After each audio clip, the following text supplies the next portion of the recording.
O nome design só surgiu durante a Era Moderna, em apenas 3 séculos, mas a sua criação é datada desde a criação da humanidade. Suas técnicas e estética foram muito além dos objetos e da decoração, e influenciaram diretamente a arte, a arquitetura e até mesmo a nossa história. Do rústico ao pós-moderno, conheça um pouco da evolução do design no nosso post. O design na pré-história e antiguidade. O período pré-histórico foi essencial no desenvolvimento da comunicação visual e dos primeiros elementos de design, através de pinturas rupestres, composições com pigmentos, uso de materiais rústicos para esculturas e abrigos fabricados com fibras vegetais e monumentos de pedras colossais. Já na antiguidade, os egípcios foram uma das primeiras civilizações a utilizar elementos de design, na arquitetura das pirâmides, em pinturas que imitavam os movimentos dos corpos, esculturas em ouro, móveis com formas rígidas e uso de linhas geométricas. O design moderno.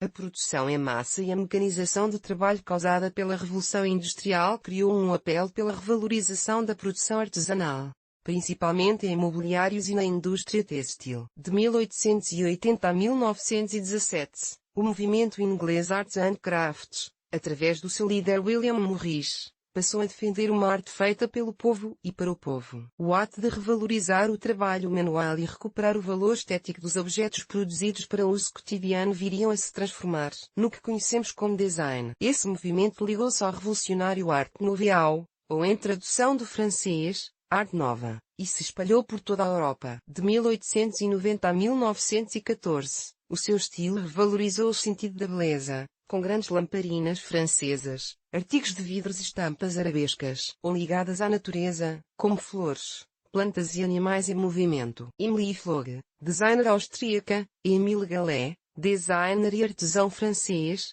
e o arquiteto espanhol Antoni Gaudí foram inspirados pelas tendências da Arte Nouveau. Uma das obras mais significativas desse período é a Sagrada Família, em Barcelona, considerada um dos patrimônios mundiais da Unesco. Em 1917, a publicação de Manifeste Stil inaugurou o neoplasticismo no design. Esse movimento reduzia os elementos aos seus traços mais puros, valorizando as características abstratas. Ângulos retos, cores primárias e tons de preto e branco se tornaram os elementos essenciais na estética neoplástica, que teve como principal personagem o pintor holandês Mondrian. Anos 20 e 30. A união entre arquitetura, pintura e desenho industrial ganhou força em 1919 pela Escola de Arte KU Aus, criada pelo arquiteto Walter Gropius, na Alemanha. Sua estética revolucionou o design moderno com formas mais simplistas, linhas retas e um visual minimalista, além de uma forte crítica ao governo de Adolf Hitler, responsável por seu fechamento em 1933. Sua influência é vista nas obras de Oscar Niemeyer,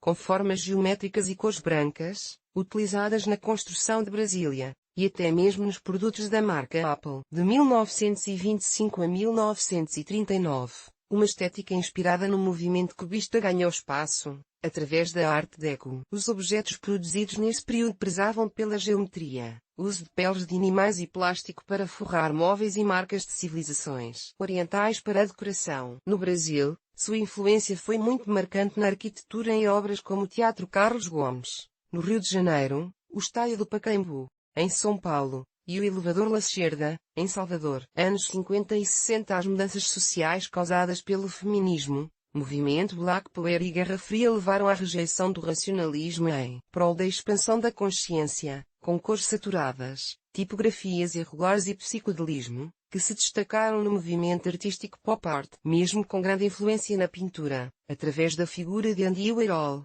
o design, principalmente o gráfico, passou a moldar o formato dos seus objetos de decoração com as características desse movimento: ilustração, cores vivas, reprodução de formatos e utilização de figuras famosas como Marilyn Monroe e Elvis Presley. Essas décadas também foram marcadas pela expansão das escolas de design e desenvolvimento de pesquisas, principalmente com a Escola de Ulm, 1952 a 1968. Que passou a empregar novas mídias e técnicas na área. O design pós-moderno. Década de 70. O fim da década de 60 foi marcado por mudanças históricas que influenciaram diretamente no design e nos seus rumos estéticos. A funcionalidade perdeu espaço e as peças começaram a ganhar valor artístico. Cadeiras de Stepan Erca, com formas mais marcantes e uma carga de elementos kitsch, se transformaram no símbolo dessa mudança. Curvas, cores, uso de materiais reciclados e tudo o que era considerado errado no design ganhou aceitação. Décadas de 80 e 90 temas como interatividade, tecnologia e questões ecológicas passaram a se destacar, e as pessoas queriam objetos com identidade, que refletissem seu gosto e comunicassem algo. Uma peça de design não tinha apenas a visão do designer, mas da sociedade em geral. Comunicação em massa, digitalização e o punk marcaram essas décadas. O maior destaque do design pós-moderno foi o grupo Memphis, entre 1980 e 1988. Com formas angulares e cores alegres. Seu perfil arrojado foi influenciado por um de seus fundadores, Ettore Soutsas, que utilizava figuras de bactérias em seus móveis, texturas e objetos, com cores e padrões que nunca haviam sido usados na arquitetura ou no design anteriormente. Década de 2000, hoje o design ganhou ainda mais força nos países da América Latina durante os anos 2000. Influenciado pela internet e evolução da tecnologia, o valor estético está hoje em todos os objetos, até mesmo em aparelhos eletrônicos e eletrodomésticos, que têm aliado funcionalidade ao seu aspecto visual. A reprodução em massa de peças assinadas se tornou uma característica do período atual do design. Um dos exemplos é a cadeira Louis Ghost, de Philippe Starck, com mais 1,5 milhão de unidades vendidas em todo o mundo. O interesse social pelo design também aumentou a busca por informação e reinvenção de móveis e objetos antigos, como a cadeira Yames, criada em 1950 e vista na maioria dos novos projetos de decoração. O design brasileiro.